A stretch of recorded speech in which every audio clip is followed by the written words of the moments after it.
Welcome to another episode of Peers Over Beers, your favorite digital and social evangelist podcast, with your industry veteran hosts, Chris Detzel. This podcast starts now. All right, welcome everyone to another Peers Over Beers. My name is Chris Detzel, and guess what? We have another special guest, Fran Murphy. I think you go by Fran, is that right? Yeah, Fran's good. Okay, well, Fran is the VP of Community at Upwork. And so I am super excited to have you on because I remember about a year ago, ish, is when you started Upwork, is that right? Yeah, closing in on a year in June. So yeah, almost there. Yeah, I mean, it's mid-May, right? It's mid-May now. And, it's almost, 11 something months. So what have you been doing, man? Tell us, first of all, tell us a little bit about yourself, Fran, and we'll go from there. How about that? Yeah, no, sounds good. Thanks, Chris. So happy to be on. Great to chat with you again. Yeah, a little bit about me. What do people want to know? What do people care about? So I'm at Upwork right now. Been here for almost a year. We've established, not quite, but almost. I've been, prior to Upwork, let me give a kind of brief background. So prior to Upwork, I spent four years at Anaplan. So SaaS company doing a lot of planning based work. Competitors are like SAP and Oracle, things like that. Really joined there at like a 600 person company, which was wild for me because it was coming from United Health Group. So this huge organization where I was leading social consumer care over there. And that's, social media and healthcare is scary for the legal department. They used to get nervous when I came to their door, but it was all good things, I think. So that, I can imagine. So that was fun. Yeah, right. And then prior to that, I was at Best Buy leading a lot of knowledge management and some and things like that.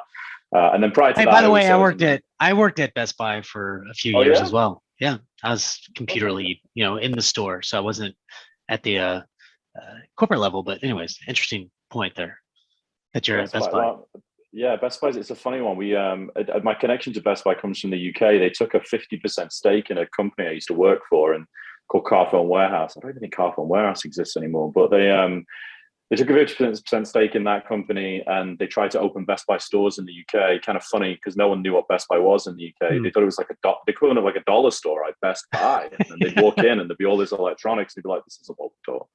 So that didn't work out. People walk right out.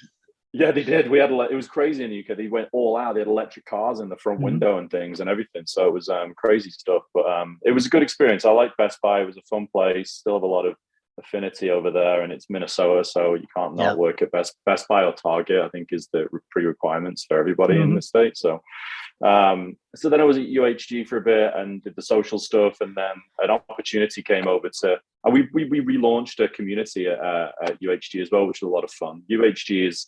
And I was specifically in Optum, which we kind of like to think in Optum is the cool side of the business, although it's healthcare. So how cool does it get? But they acquire like a ton of companies, massive amounts of companies. That some of them just get lost and they gather dust. And we actually acquired a company called pregnancy.org, which was part of another company we acquired. And it was just gathering dust. It was like one person keeping the lights on at this maternity community, which is like the second biggest at one point behind Baby Center, which is like the juggernaut, like 50 million members or whatever it is. Wow. And Baby Center and maternity communities are super active. It's like, as someone who's got 2 kids, and even I signed up for the alerts for a lot of these places, and they do it really well. It's like they want to hook you in, and they do it so well. It's like your baby's the size of a peanut. Go and have a look at some other ththings, and you click through, and the click-through rate must be astounding. So we relaunched this pregnancy.org just before I left Optum, and it was kind of wild to get something off an old Drupal platform. We moved it on to it was Get Satisfaction. We moved it on to actually because we were with Sprinkler, and Sprinkler had just purchased GetSat in a bit of a fire sale, I think. Unfortunately for the folks at GetSat, it was a great platform, but it didn't work out. But Sprinkler. I haven't looked at it right now, but I think Sprinkler probably did some good things with it. They're a good company. And then an opportunity came up to go over to a startup called Anaplan. Never heard of it. I had no idea what it was about, but showed up, interviewed, got really sucked in. The chief customer officer at the time, a guy called Simon Tucker, he ended up being my boss before I left as the chief planning officer. Then it's a planning company, so of course they need a chief planning officer. Right, but he was also a British guy, so that's helpful, probably. Yeah, it was clearly the reason I got the job. You speak my language, right? the way, yeah, exactly. And it's a completely different language. I've learned this after nearly 10 years in the United States. Most of my team and people I know don't understand a word I'm saying, which is good because I get to say random things, and they're like, "Is that for real?" What'd you say, Fran? I didn't get that. I'm just joking.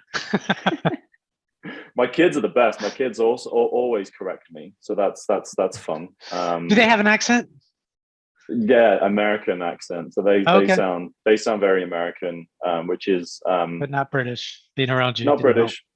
No, it didn't. I've not lost it, which is good because the worst case scenario is me getting like half American, half British, and sounded a bit like Madonna, and it all gets. So no one needs that. But no, Simon really sold the idea at Anaplan. We want to take this community and make it, as big as Salesforce. So this is where we'll go with this. They're obviously SaaS leader, SaaS community leader. We want to really invest in it and really grow it. So I was bought in. I was like, this is amazing. This is great. There was a couple of people on the team at the time. So took that journey with them. We built that team to, I think by the end of it, there was like 12 or 13 of us on the team. I had a great team there. Technology leaders, content. We brought a developer because most people in community may know this, that if you need dev resources, engineering never really wants to give it up for community. So we just went our own way and went, we'll hire our own developer then. So we did, and we brought our own developer on staff, and she was amazing as well. And did some really cool things, launched an amazing virtual conference series, which I suppose the biggest hat tip that I can take from my time there is that our marketing team now call all of their conference series the same thing that we did, which is called Anaplan Live. Cool. So we did that, generated a ton of money for the business through leads and acquisition, those kinds of things. But really exciting time. We started doing that event series, and I'd put people on planes, and we'd go around to like Singapore, to the UK, and actually film these things live stream. Then we realized that that's probably not sustainable. So, but it's fun. But yeah, it was fun, right? It was a lot of fun. The people enjoyed it after they got over the fact that this is a lot of hard work. You're trying to kill me. But then we set up shop in our Minneapolis office, which was a beautiful office, and it's still there today. And did the full live stream from that office. And when I say live stream, we really did do live stream, which is scary to a lot of people. But I kind of love the risk factor of it. It's like a couple of thousand people showing up, and then it's like, is it going to go down? Is it not? But it was great. We had exactly, and we had a great partner with them as well. That's the thing. A great partnership for the events platform we used was Bevy. So huge fan of Bevy. Love the work that they do over there. Obviously, they bought CMX, which is everybody knows CMX and the work that they do over there. But it may not be too shocking that we're actually just about to go live with Bevy at Upwork as well. Cool. I'm a man of habit at times, so I'm like, if it works, right? So why change? If you've had really good experience with technologies, why would you want to change? Yeah, I always say this: it's much of a much for so many platforms out there for community. It's like, show me the real difference, and if you get one that how it works and how the back end works, you can work well with the team, and it's a true partnership. Then I'm like, why not go with that? It makes sense. Despite the fact that every organization I tend to work at that has a Salesforce shop always wants me to go onto the Salesforce community platform. And I'm like, I get it. They've got to, but the thing that people mistake, and I'm probably going to offend people, I don't mean to, but Salesforce has an amazing community, not an amazing community platform. That's like, that's the big clear distinction, and people get wrapped up in it. But I reference Salesforce all the time, especially with some of the work that we're doing at Upwork. If you think about the way they do their certifications through Trailhead and all of that, it's like, well, that's how we should get to with Upwork, right? We should be able to show people, if you do certifications with us, if we do vetting with you on your skills and assessments and those kinds of things, and we should be able to tell you the same kind of data, like what kind of job can I get from this? How much money can I now charge for my work, etc. So, we want to make that evolution with the work we're doing. So Anaplan, anyway, did the whole rocket ship ride through IPO, and that was fun. And And then I kind of got to a point at Anaplan where we were like, I think we've gone as far as we can go right now. And I was looking for a new. I wasn't actively looking for an opportunity, but one kind of fell in my lap, and it was at Upwork. And funnily enough, we tried to partner with Upwork probably about 2 years prior to that with work we were doing at Anaplan. We launched a certification program through the community. We'd actually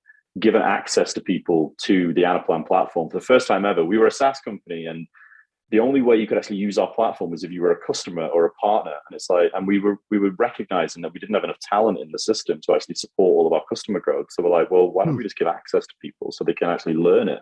So we launched Talent Builder in the community and get people 90 days access, and they were getting them skilled up as model builders. We didn't want to become a recruiting firm. We didn't want to become like a staffing or a talent firm. We wanted to partner with another company that would say, take all of those people who are becoming skilled, use their platform, and then give our customers access to that platform. So we were trying to work with a couple of brands. One of them was Upwork. It didn't work out, unfortunately, but I remembered the firm, obviously. I remember the company, and a lot of people know Upwork. A lot of people don't know Upwork. I know all about it. I use them. I use you guys. So good. That's great. That's good news. It's a 50-50 split. We know we're the market leader, but a market leader that the brand recognition just isn't where we need it to be. But we're making great strides there, and we've got a wonderful new CMO who's joined, who's making some really great progress there. So did the whole Anaplan thing, came across to Upwork, really bought into the mission about creating economic opportunity for folks. And I thought, what better way to serve that mission than take on the role of their leader in their community.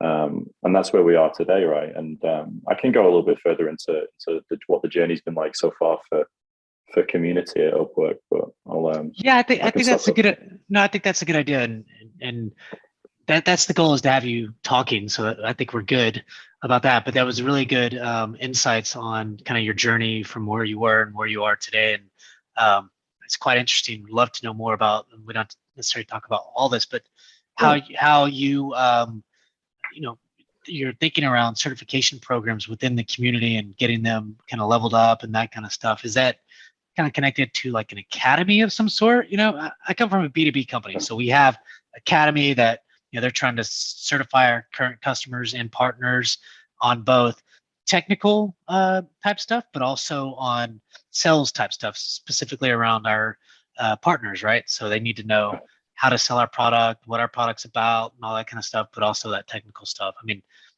at Upwork, do you guys have like a academy type stuff? I mean, it's a little different of a model, I guess, because you have talent that basically is just getting money around their talents, and people are just basically hiring them for their talent to do certain things, right? And I'm sure there's some bigger use cases there, but that's the way I use Upwork. Is I just put out a post and I say, I need a writer, a blog writer, I need somebody to edit videos, or I need this. Somebody applies, I look at their profile and I think, yeah, they look good, why don't I try them? That kind of stuff. Yeah, no, absolutely. I mean, I think it's almost like you read my mind of what we do over there. So we when I joined, it was called, the actual title was Community and Talent Success. And it's funny, talent success is a really weird title because people think, are you in HR or are you? Right? And the community, we all know community is a weird one, because when anyone ever posts for their first community role they're trying to hire for, they don't realize the nuances, and they get a bunch of applications for people who actually work in the community. Yeah, exactly. Which do fantastic work, by the way, but just not right for what we need. But yeah. So what I did, the first things I did was look at what is the makeup of that team. And we had an events function, which made sense. And then talent success was really made up of what we call Upwork skills certifications. So these are like, we certify people based on their designing creative portfolios or their web mobile development skills. So we partnered with a company called Code Signal to help us facilitate that. So we have all of that. And then we also had some coaching, so one-to-one coaching that we would do with freelancers when they joined. So really helping them get started on the platform. and it was really successful with just no scale. There was no scale there. It was really low reach. Not many people we were reaching, considering the amounts of people who were on Upwork. Yeah. So what we did is we collapsed all of that together and put it under the umbrella of just community. And we built three clear pillars in community. We have community platform, which is all about the core community pieces. And community at Upwork, by the way, was just a forum. We use Khoros. Big fan of Khoros. I love what they do there. But we were using like 2% of what Khoros is. I jokingly say Khoros must have thought we were the best cash cow ever because we didn't ask for anything. We were just we didn't have all the. There was basically nothing turned on in the back end. There was a lot of tech debt there. So we repurposed that. So it has forums should always be part of a community, but it shouldn't just be a community. It shouldn't that isn't all of what community can be. So we have forums still. We're redesigning all of that piece of it. We just rebranded the community, which is great. It actually is on brand now, which is funny because we weren't at all. Yeah, it does. We redesigned it. So in that team, we have the forum pieces. We have a content leader that we brought in. We also have an experience leader that we brought in, which manages kind of our idea of groups. So we wanted to introduce these discrete experiences. The Upwork community has millions of people in it, but they're all lumped together. So how do we give people affinity? How do we let people not just be part of a tiny group, but have the ability to be part of a smaller group? So we've started to launch them now. I can't remember how many we've got, maybe close to 20 or so that are both private and completely hidden, like some of our coaching cohorts versus the ones that are you can request to join, and they're based on geography, or we've got some affinity groups like a veterans group, a women's group. We've just done a campaign. We helped with a campaign that our marketing team did around Mother's Day, and specifically about how do we address the problem of the displaced workforce with regards to women. Obviously, during the pandemic, they were most brutally hit with having to leave the workforce. So how do we help bring them back? So we partnered with our marketing team and we launched a group for mothers coming back, coaching cohorts. We're giving a kind of exclusive access and to certifications if you want to have it and things like that. So really trying to get back there. So the groups function sits under the platform as well. And then within experience, there's also gamification. Gamification is also kind of is one of those things that, well, of course, it's gamification, it's community. There's always gamification, but people get it wrong all the time. And or it just doesn't exist, or people think, well, it's badging and it's roles and rankings and that's all part of it, and it is, but it's not the be all and end all of it. And what we realized at the Upwork community with our ranking system is that it had been just out of the box, right? So I hit certain things and you call me a certain thing.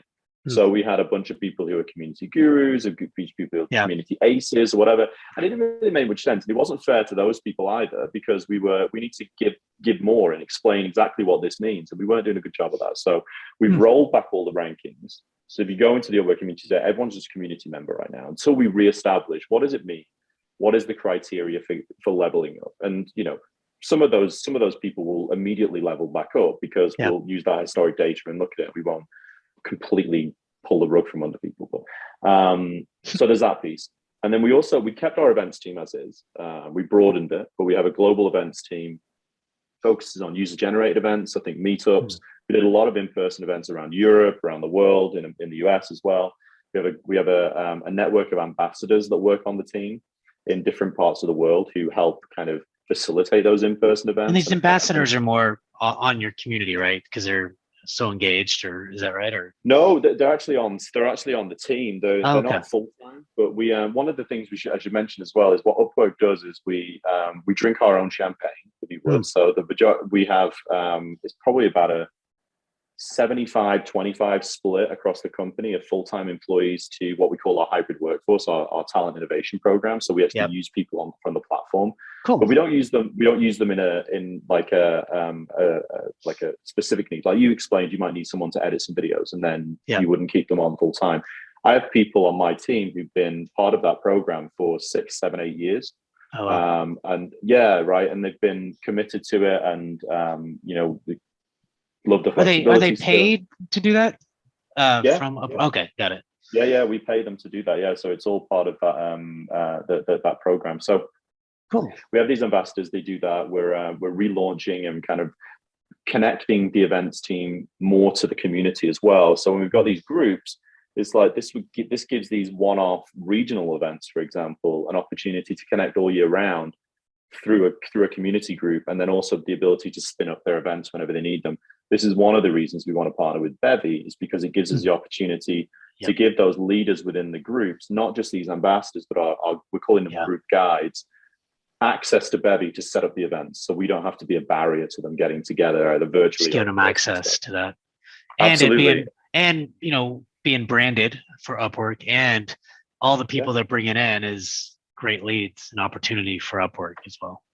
Absolutely, I think it's all the gravity effect for me. If you do the right thing by people, eventually they associate you with that, with that, and it pays dividends. So we also have in the events team community events, which are the stuff that we put on. So product events maybe, or we work with thought leaders in the community and put them on the stage. Spoke with are most of these virtual, or some of them live? Today 100% virtual, although fingers crossed, we should be, in fact, not fingers crossed, I think I got the news yesterday that we are going to be going back to in-person events. So we're trialing some at the end of this quarter. So we've got some regional events that are going to be in person again. We're also working on a larger talent event, like a talent summit, if you would, for that's going to be driven by community, and that will be hybrid. So let's back up a little bit, because I'm highly interested in some of the things you're saying about, what I'm thinking about is, and it's maybe a new buzzword in community, but community-led growth, right? First of all, does community own all the event pieces, or just specific community event type stuff? Does that make sense? Like, or are you guys just engaged in certain things, or you're engaged in all the events that are going on? What's kind of the... So it's going to sound like a non-answer. We own all the events that we own. But so marketing, we have a marketing events team. We have a leader over there, primarily focused on our clients, and more specifically quite focused on our enterprise clients. Obviously, we work with some huge organizations who bring us in to solve huge talent needs that they have, and we can help with that across the world. So we have events that are focused in that area. We focus primarily on the millions of freelancers that are out there. And within the individual contributors of their work, got it. And I found that really valuable. We did the same thing at Anaplan. Our marketing events team would focus on the C-suite and the decision makers. We'd focus on the real decision makers of any software, which is the people using it. Because if they don't like it, then they're going to tell their boss that they don't like it, and guess what? That's right. The next software vendor is going to come along and take your place. So everything I've explained so far from an events perspective, that's what we 100% own that. And then from our community events, those product events, because I sit within product, which is the first time I've ever sat within a product org, which interesting, is isn't it? Very interesting. People often go like, so do you sit, which department of marketing do you sit in? I'm like, none. I'm like, we sit in the, we don't have we don't have a chief customer officer at Upwork, so there's not that role to roll up into.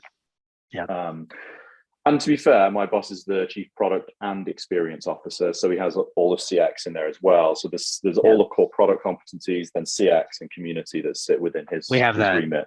We have that as well. So he's a chief product and chief customer officer, and the guy owns a shit ton of things, It's a small remit, right? It's like you own product and you own all the support and customer success and documentation and a bunch of other stuff. So it's like, geez, dude, one dude is really busy. I mean, he has a lot of people under him, but it's a lot to take on. This is interesting. And let's back up a little bit. What when you look at communities kind of goals and what is it that you're trying to achieve, and what are you when you look at business outcomes, how does what is it that you're trying to achieve, and what are some of your business outcomes? And the last thing is, how does your goals align with, I guess, one, I assume the company goals kind of are filtered down, and the product goal, the product team's goals are then put into place, and then the community goals kind of filter down from the product. Is that right? Or, Absolutely. Yeah. We did as everyone does, their kickoff at the start of the year, and Hayden, our CEO, shared with the the whole organization, kind of our kind of focus on what we're focused on for what we're calling our Act Two, right? For Upwork, 20-year-old company, right? So we're kind of in that redesign mode, if you would. We're kind of really a lot of change going on in across the business, and those goals that absolutely map then to our product goals, and then we aspire to kind of roll up our community goals to product, and then by proxy to those company goals as well. So yeah, there's a lot of connection, which I think is important, of course, for community. And you know this, right? I mean, it's sustainability and it's preservation as well. If you can't prove value, then you just end up being a cost center. And value shows up in many different ways. And the way people care about different things is what I've learned. That's right. We as community professionals, we care about the things that other parts of the business and senior leadership don't always care about, because they can't connect the dots as easy. And it's so, how do I connect the dots for you and make it really easy for me to report that out and really easy for you to see that? So we break it into 3 different pillars within community. We have traffic, engagement, and penetration as one bucket. So looking at your boring traffic metrics is important. But really, I mean, they tell like a tiny story, but it's like, it's good to see traffic go up. It's good to see page views go up if it matters. But the engagement, organic SEO and all that kind of stuff. Absolutely, yeah. That's how people find you, right? Yeah. Right. And then, the engagement piece is super important. It makes everything else possible. Are people actually from, just upvoting something, or are they going to actually comment? Are they going to contribute some content for us? Are they going to attend an event, present at an event, go through an academy class, etc.? By the way, I know we skipped over it. I'll just quickly loop back. The other team that I have is called Academy. We relaunched it. It's called Academy, and it has the certifications, cohort-based coaching, interactive learnings, and then all our social impact partnership initiatives that we're working on as well. That's interesting. In that group. Yeah, cool. They are really interesting. Yeah, what we're doing there is it's kind of the stuff that gets you kind of really excited about the impact that you can make on the world. So yeah, it sounds grandiose. We try. So we have this traffic engagement and penetration, and engagement is super important. So obviously the gamuts are passive all the way through to active engagement. And then the penetration piece is about, because we're a business, we want to make sure that other people using our tool, using community, and if you use community, is that increase your value to us? Yeah. We need to connect those dots. So we're looking at how many people who are active in Upwork are also active in the community. So looking at that, we're an open community, double-edged sword. I love open communities. I love being like, let's democratize the world and let everyone see everything. Yeah. The obvious disadvantage of that is I don't need to log in unless I need to interact. Yeah, and you can still be getting value with just by viewing stuff, right? Yeah. We're introducing a tool that will help us track non-logged in activity. So we'll be able to get some of that back soon, which will be great. What kind of tool do you use? Highly interested. So it's a homegrown tool, I think. Okay. We were using Heap. So Heap is a great tool for that as well. That's just like, I thought Heap was more like a Google Analytics. So instead of using Google Analytics, you use Heap. Is that not true? It does a little bit more. So it'll help you. It's a bit more in depth, and it will give you can track things like time on page, which is really interesting. Where did that kind and really connect that journey a little bit more. So it's really good for helping. It can almost act like a semi LRS system. So learning record store. So if you think about tracking learning activity, so I started a course, where did I drop off, and those kinds of things. What's resonating, what's not.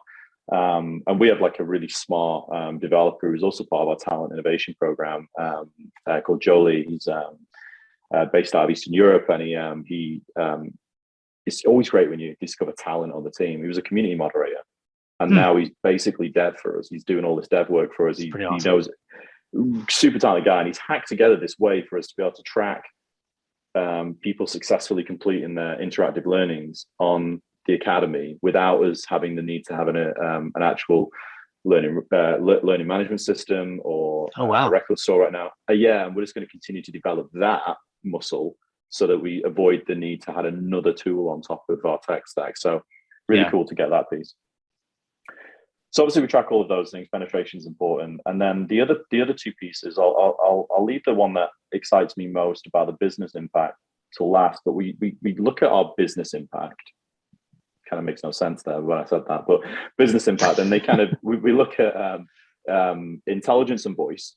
So we look at and we roll that into our overall customer 360 team. So obviously, the unsolicited voice of the customer you get from communities is amazing, right? So we like to pump all of that stuff in, and the solicited voice of the customer as well. We have our NPS that we track, some CSAT stuff and things like that across the teams.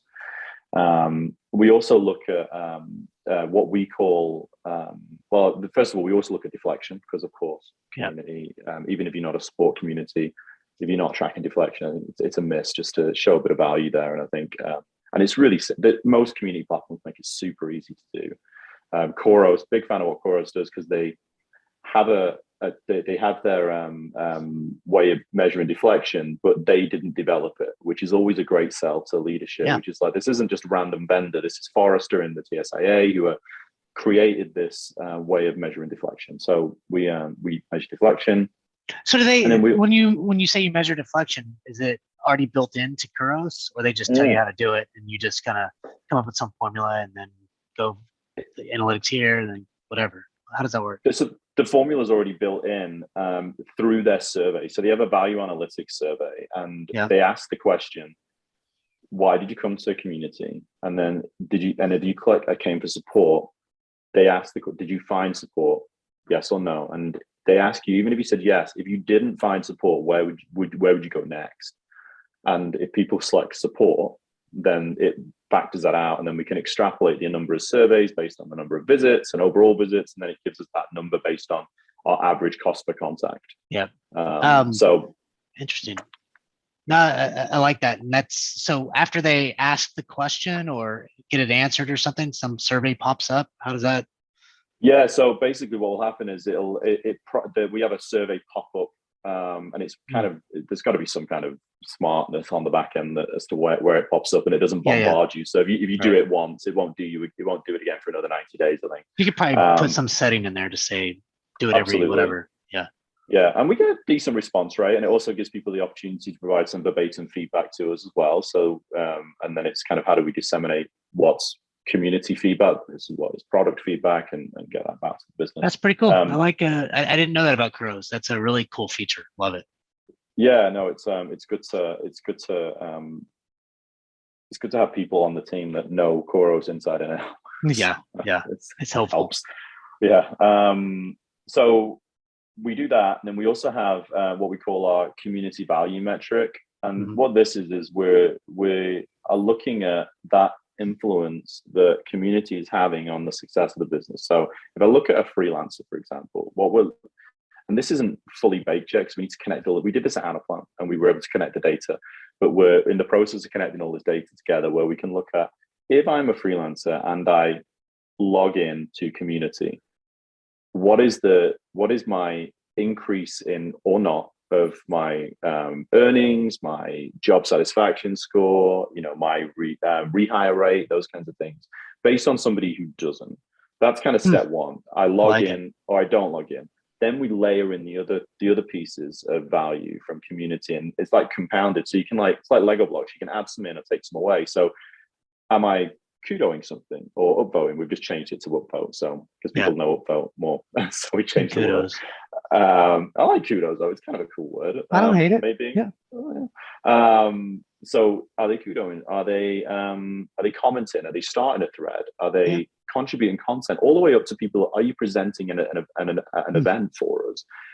And then compounding all those pieces together to really start to see what is the right mix of activity to show the right value to the business. What gives the business the most value, but importantly, what makes our freelancers most successful if they add all of these elements together? Does engagement in community even matter? And if it does, and we know it does, because anecdotally we can tell that those who are active tend to be more successful. And you've seen it through every business. You probably see it yourself, right? That people who are active in the community are the propensity to spend more with you and expand the offerings that you proving some of that stuff is highly difficult, but I love where your head is. And I love that you're talking about this. I mean, it just shows that you've been doing this for a while and you've been having these conversations for a long time, And so it's a slog. It's a tough slog as well to get it in front of the right people so that they buy into it and they believe it. The final one I'll talk about before we talk about my favorite way we measure is we're starting to look at influenced revenue. Yeah. How do we influence revenue? We did it really successfully at Anaplan. Slightly different business model, right? Because it's a product that we're selling to customers. So we're B2B. So we looked at it primarily from the events perspective, and we measured the success of our events the same way that marketing measures their success. So how many MQLs will we generate from that event? And then tracking the sales cycle and looking at who signed, who didn't, who expanded their contract offering, who didn't, based on them attending this event. And it's not just a random event. All our events are around educating people about the product, about showing what's coming next. And we were able to, they were tens of millions of dollars over the course of events over close to 18 months or so. And every event was getting better and better at this. And our sales team were inviting people, prospects, to these events, not events that you would genuinely invite prospects to, because they're not marketing events. They're about showing you how you treat your customers today, how you educate and give back to your customers today versus promising me the earth, because everyone knows. Sales teams are amazing, but sometimes they'll overpromise because they know it's coming 6 months. In 6 months' time, it's just not quite there yet. So they say we can do that. But this is showing what reality is and how we actually treat our customers. So that's why I love those events and how we can add value to the business through them. So we're working on that and connecting that data. Bevy will help a lot. I love that. And we should come back to this point right here, because I'm doing some of the stuff here that you're talking about right now with the pushing the events out, and then it goes into Salesforce and the Marketo and all this stuff. And then they but I don't think I've mastered kind of some of the things that you're talking about yet. But anyways, keep going, and I'll try to remember to come back to that because I have some questions.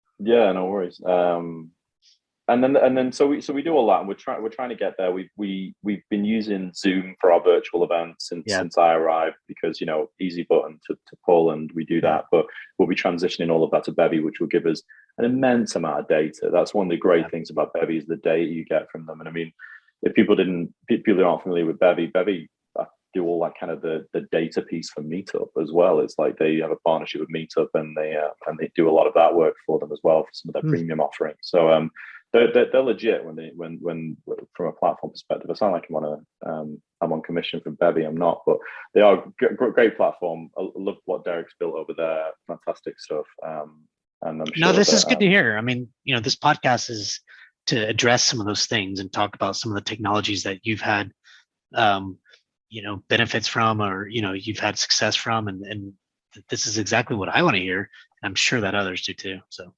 you're fine. Perfect. Good. And then so the final piece that we do to measure is not the most interesting way of not the most interesting title for it, but we call it kind of direct or custom impact. And what I mean by that is that we look at what is the rest of the business trying to achieve. What are their goals, and how can we leverage the suite of offerings that we're building out with community to help meet those goals? So how can we say, you're trying to do X, we're going to give you Y to help you achieve it faster, or to help you achieve it at all? A few examples, that I can give around that to help add color. One of them is the war in Ukraine. Obviously, super sad, super busy for everybody. I had team members in Ukraine. Luckily and thankfully, that everyone is 100% safe, if separated from family as well, and displaced in different countries. But they're all doing well. We have a lot of other team members and a lot of freelancers and a lot of clients, etc., based in there. So, we obviously trying to do what we can there. And part of that was how do we react? How do we give all this information to people? So we knew that we could move very quickly in community, and we did it for the pandemic at Anaplan. We had kind of a helps site there, so we thought, let's spin up Upwork Helps in community.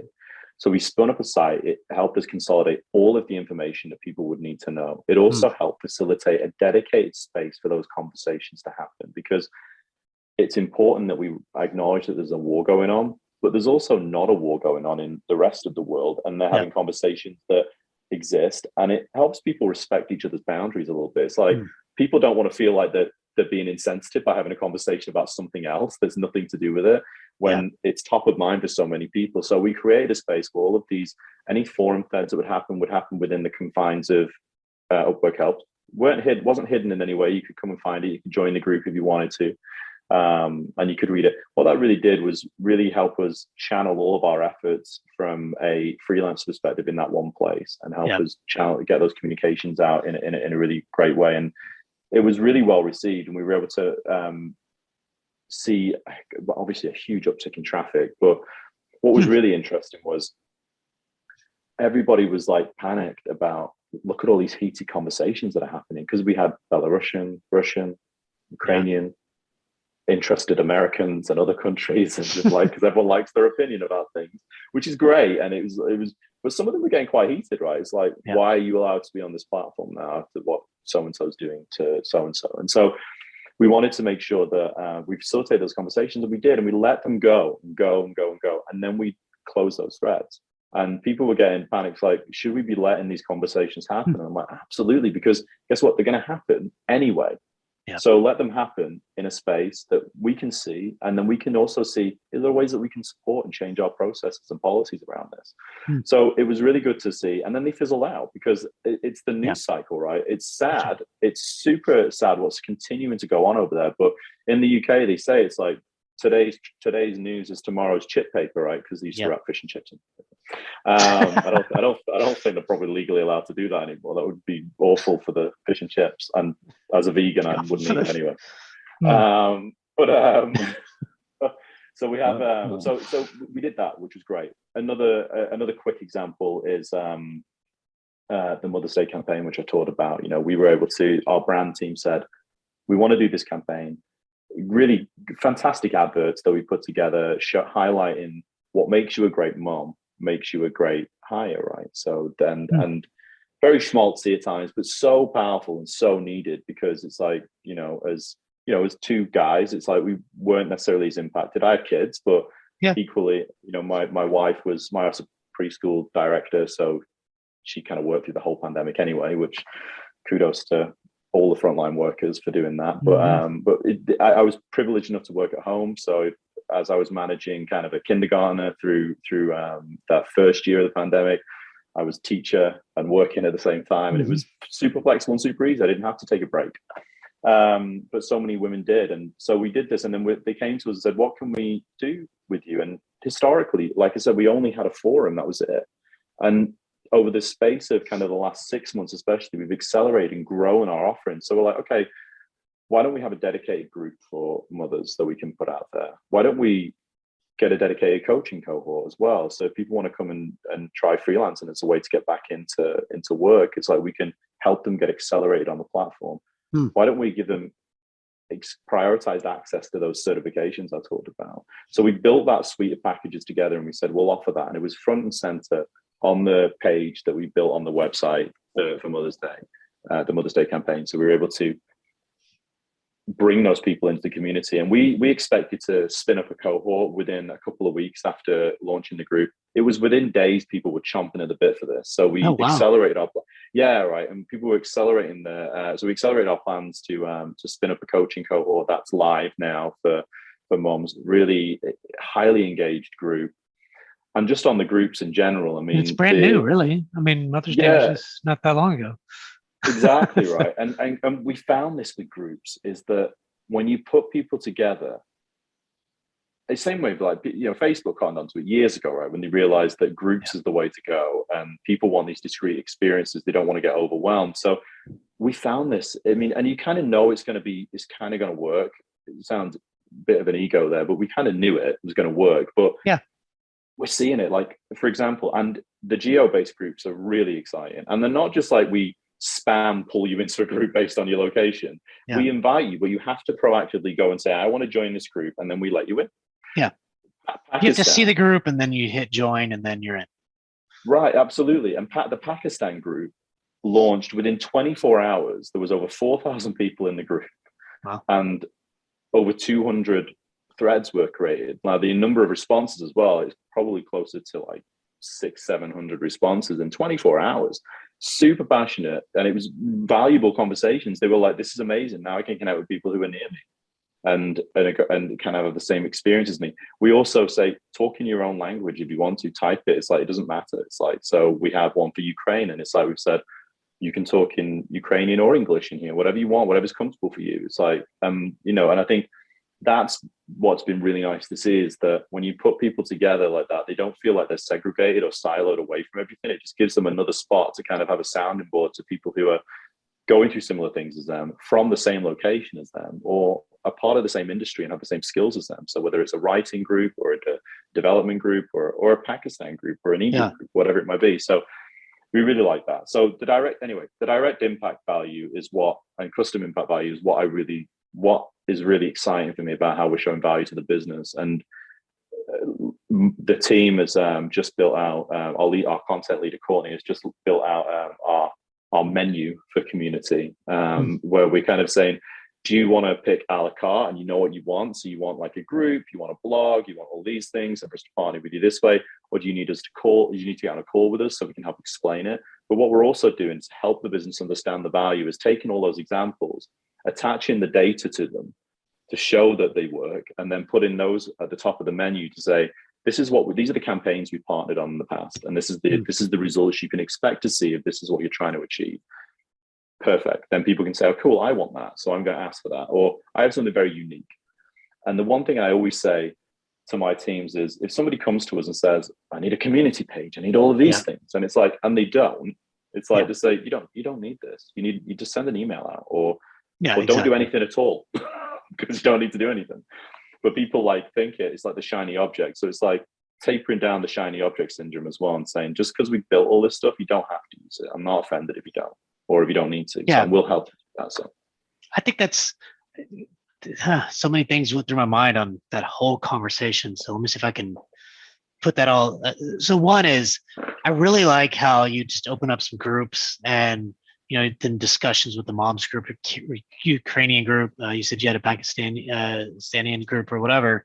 You can talk in your own language, so you're really empowering your users to, just have conversations around whatever topics. It sounds like, and with the moms group, it was probably more about, hey, you didn't have a job because all this stuff happened. How does Upwork help you kind of, maybe test some of your skills now, and maybe, So I think that was really awesome. What it started to make me think is, God, it sure would be cool if, and maybe this is kind of what you're doing, but it's like a Facebook sort of thing, to where you can create your own group and then manage your own group, and then people, if it's, so for us, if it's about a data kind of thing, right? Like data quality, they open up a customer, or somebody opens up a group and starts having conversations to see if you can drive that. Our platform, I would have to create that group for them to help drive that, and can teach them, how to use it. But Facebook, you just do all shit yourself. You know what I mean? So anyways, that was just I was like, that's genius. So why don't we do that? It's a really good point, and that's exactly where we want to drive to as well. So you start all these initiatives. It's like when they said the age-old thing for a community, right? Seed it with some conversations first. Don't just open a barren wasteland, because no one wants to be the first person to talk, right? That's right. So it's like, so you got to seed it with some stuff. So we're seeding it with groups to begin with. We're getting the obvious ones. So where we've got activity from freelancers and clients, things like that, we'll spin those groups up. But the eventual plan, and should come hopefully at some point this year, is to give it the opportunity for people to request those groups and be able to build their own.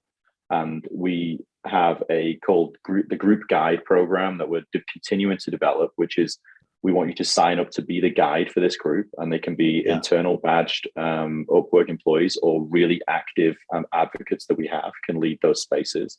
And the ability to spin up your own group, I think, is really going to be really important. It's going to be important for us to monitor and manage those things to begin with, to make sure that they don't spiral. But someone's asked me at one point, what's the maximum groups that you think you should have? And I'm like, I don't think there is. I think some of them will just take off for the moment, and then they would just kind of go down, and then how do you curate some of that content and maybe use it later? That's going to be, I could see how this could be out of control. I mean, when you think of Reddit, all those groups being spinned up and everything else, and Reddit's a wonderful thing, but I mean, millions upon millions of different forums, groups, and it's like Facebook in a way, but not. but no telling how many Facebook groups are out there. I have my own group like on Facebook that I started a running group, and then if I didn't do anything for like 3 years, and then I started pushing it and creating content, and then all of a sudden, it went from 20 people in there to now I have almost 4,000 people in it, right? And things like that. So it's just interesting. So I didn't mean to get off topic, but you're doing some really cool things. Yeah, no, I appreciate that, and I think that the group thing. I'll just say one more thing on that, is that's why we've got this group guide program, is to say, yes, you can start it up, but there's an agreement between us to say that you're going to take responsibility for this group, and you're the guide for it. So you let people in and out, and if we, if it just becomes that nothing's happening, that we'll just close that group down because it's just not necessary. You give people the opportunity to respin it up. And we found this at Anaplan as well with the user group program that we had there. It's like, if things aren't happening, then we'll just close them down because it doesn't make any sense to keep them open anymore. So, because no one's getting value from it at that point. But so quickly, how do you communicate that? Like, how would you communicate that somebody can start their own group? It's like, here's how you do it. Or do these things to start your own group, that kind of, how do you think about that? So we have obviously content that's being developed around it. We need to redesign the page. So our groups page is very out of the box to begin with. It's kind of, you can filter by what kind of group, the number of members, those kinds of things, are they closed, open, whatever, and you can see that piece and you can search for them. But we want to create more of a landing page for groups that explains a couple of things. What are they? Because people go, why are you trying to put us over here? Why are you just trying to take us away and put us all together over here out of the way? And it's like, it isn't that. You're still part of the macro community. But you can be in. And you could be in multiple groups. You might be a developer who's also from Pakistan, who's also a mother. And it's like, you could be in all three of those groups, and that's okay. And it's like, this is what we want to explain. You can be in multiple groups. You can do these things. It's like, explaining what the group guide role is, having some testimonial videos. I'm a big fan of people just getting their iPhone and filming themselves and putting it up, and then also having a more polished video that explains exactly how you would set up a group. And then the initial way to probably go about it is less about you can just do it, more of a I want to do it. And I'm going to request that you kind of give me a space to be able to do these things, because with the greatest will in the world, we're dealing with a platform like Khoros, which is gonna giving access to people to be able to set things up becomes with different kind of user requirements and kind of responsibilities that we give them. And maybe there's a way to get there. I don't know, but it's not. I can go into Facebook. To your point, you can spin up a group tomorrow or in the next 5 minutes, and you've got one about anything. Whereas, we may not be able to do that here. It may just be there may be a small barrier to it. Yeah, well, it's not something that you can easily do. It'd have to be somebody would have to spin up the group at the company at Upwork, one of your members, right, or your people that's not one of your admins. They'd have to spin up a group probably, and then let that person have certain accesses and let them go. But my assumption is that I think people would probably get it. It's intriguing because it's another opportunity to engage and let people kind of run their own communities, if you will. I like that idea a lot, especially like, and that way, if you request something and maybe you qualify, you have these kind of, hey, this is what you have to do. You have to seed it with content. So you have to ask, maybe you bring a few people in and to help you do that kind of stuff. We can help guide you in some ways or whatever, but here's the parameters. For us, it would be, let's talk about all things data, even if it doesn't have to do with what Reltio does specifically, but I don't want you talking about, where you're running in the summer. You can to some degree, but I'm not saying don't be personal, but let's keep it sort of topical, on I don't know, but that's intriguing. I didn't mean to get off on that, but it's really they're really powerful though, Chris. It's like the first group we launched was for our expert vetted talent. So EVT, our expert vetted talent. It's a big deal on Upwork. If you're expert vetted, you kind of go through obviously vetting, certification process. You're kind of the top 1%, if you would. And we spun up a group for them, and they'd never had a place for them to connect all together. It was amazing to see. There was so much activity, and within like a couple of hours, it's like, when are we going to meet up? And so they've had like a virtual meetup within a couple of weeks. They had a That's virtual great. meetup with me, and they wanted to do it because we never connected them all together. And it's like, and it's just, and again, they all existed before, but we've just said, hey, we're going to give you a spot. And it's like just giving them a nudge in the direction. We're not forcing you to do it. It's like, but if you want to, here's a space for you to kind of have those conversations. Well, Fran, I think we went a little bit over today, or about to, and I have so many more questions. So maybe you can come on again in the next few weeks, months, whatever. Fran, this has been amazing, really. I couldn't get half my questions out that I wanted to ask, and it's exciting to talk to somebody like you, because there's not many people thinking of community the way you are, and Upwork, and what you're doing just seems really, really fun and cool, and I really appreciate you coming on.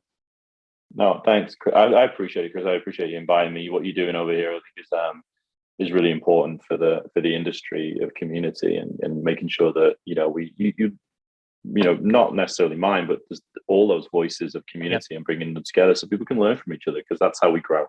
And so anytime. Great. Well, thanks everyone for listening in for another Peers Over Beers. I'm Chris Detzel, and I'm Fran Murphy. Thanks, Fran.